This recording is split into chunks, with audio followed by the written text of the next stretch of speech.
সকলকে আমার প্রণাম ও ভালোবাসা। অ্যাস্ট্রো এডুকেশন প্রদ্যুৎ এই চ্যানেলে আপনাদের সকলকে স্বাগতম। আমি এই চ্যানেলের মাধ্যমে জ্যোতিষশাস্ত্র নিয়ে আলোচনা করে থাকি।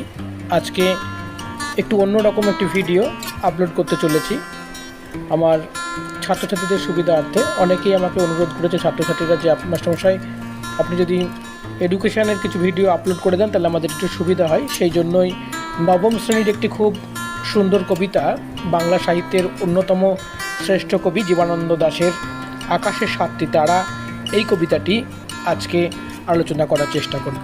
প্রত্যেকের সাথে থাকবে এবং ভিডিওগুলিকে অবশ্যই লাইক দিয়ে শুরু করবে এবং যাতে সকল ছাত্রছাত্রীদের কাছে এই কবিতাটি পৌঁছে যায় তার জন্য ভিডিওগুলিকে অবশ্যই শেয়ার করবে। আশা করি প্রত্যেকে এই কাজটি করবে।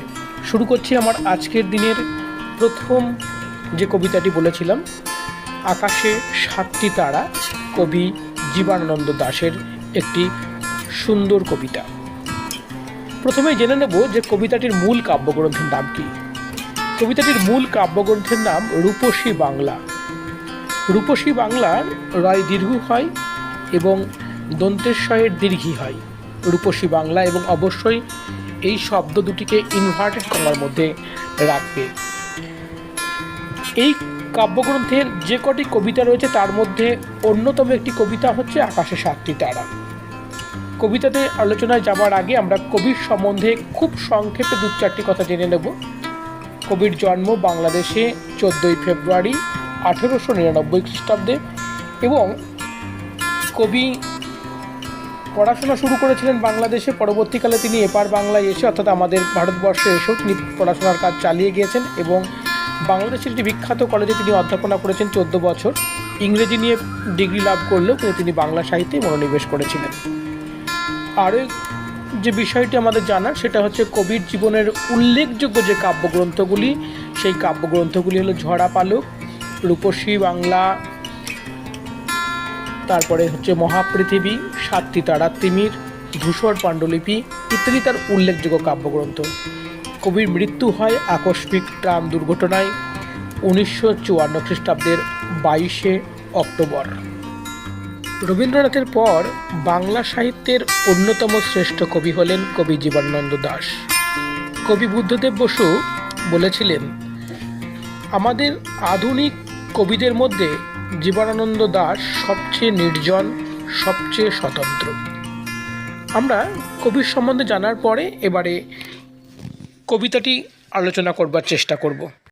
কবিতাটি আলোচনার প্রথমেই বলে রাখি, কবি জীবনানন্দ দাশ হচ্ছেন বাংলার অন্ধ ভক্ত।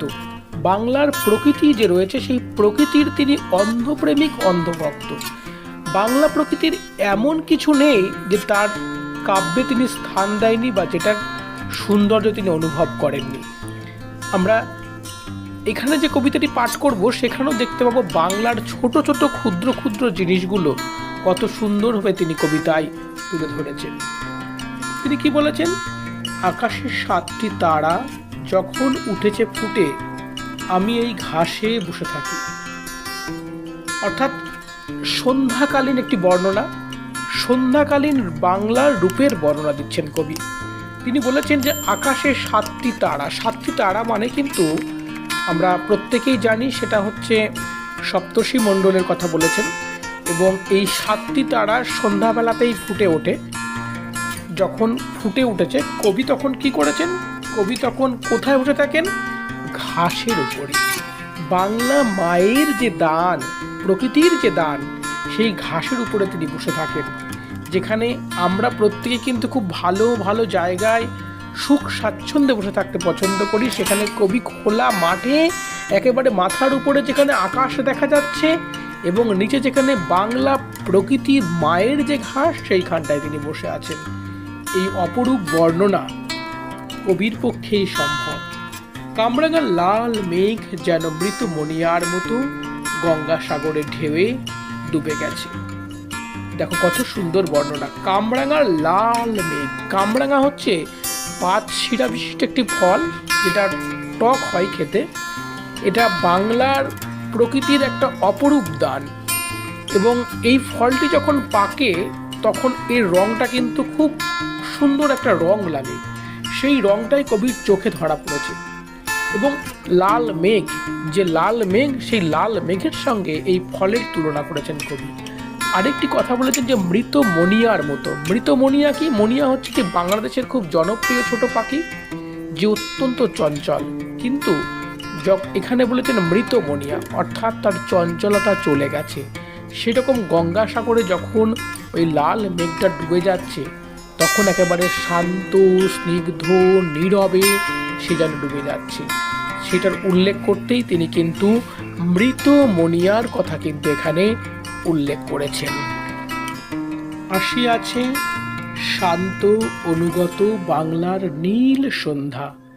সন্ধ্যা মানেই সারা দিনের যে চঞ্চলতা, সারা দিনের যে ব্যস্ততা, মানুষের যে ছটফটানি, সমস্ত কিছু কিন্তু শেষ হয় যখন রাত্রি শুরু হয়, এবং রাত্রির শুরু হয় এই সন্ধ্যা দিয়ে।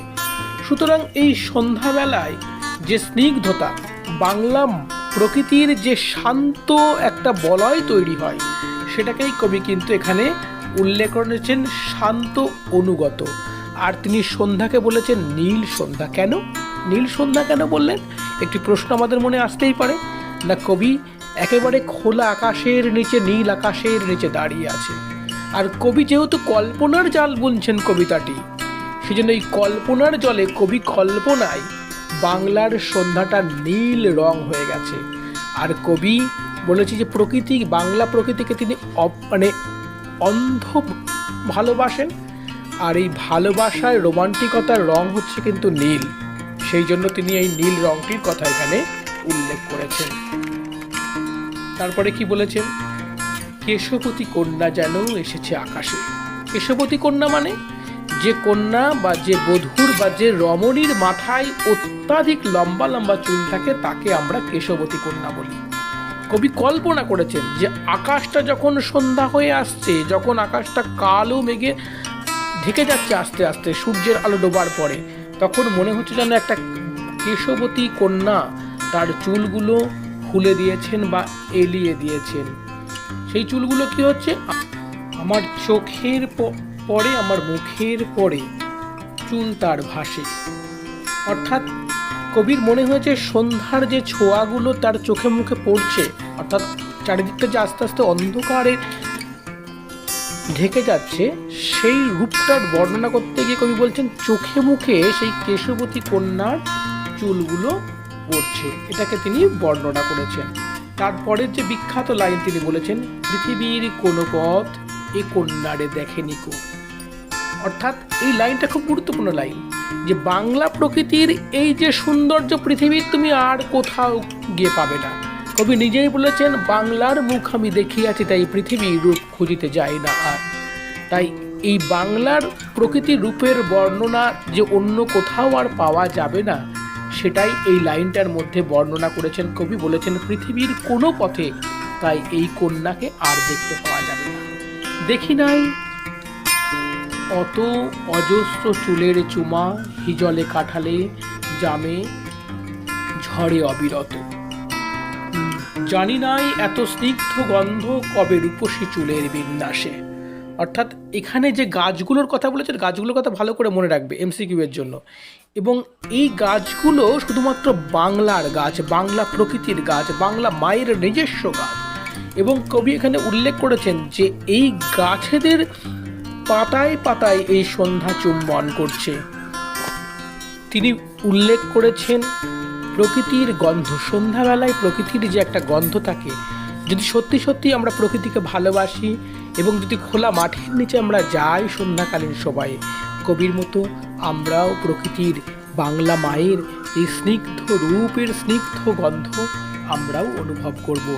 তাই কবির সেই অনুভব এবং কবির সেই অনুভূতি এবং কল্পনার জাল তিনি যে বিন্যাস করেছেন, তার যে সৌন্দর্য বর্ণনা করেছেন, তার প্রথম স্তবকে আমি আলোচনা করার চেষ্টা করলাম। আশা করি প্রত্যেকেই বুঝতে পারবে এবং ভিডিওগুলিকে অবশ্যই লাইক করবে এবং চ্যানেলটিকে অবশ্যই সাবস্ক্রাইব করবে এবং সাথে থাকবে।